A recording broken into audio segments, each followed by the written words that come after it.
नाशिक शहरात साखळी चोरीच्या घटनांमध्ये वाढ होत असताना गंगापूर रोडवरील शांतिनिकेतन चौकामध्ये महिलेच्या गळ्यातील सोन्याची साखळी हिसकावून नेण्याचा प्रकार समोर आला होता।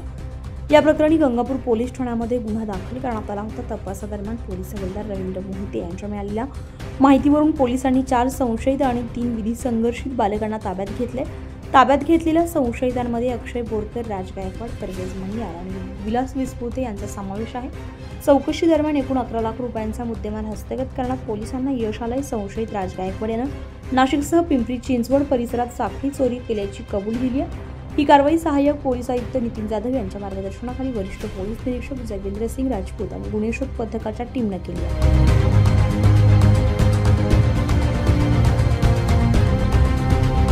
न्यूज पोलखोलसाठी नासिर पठाण, नाशिक।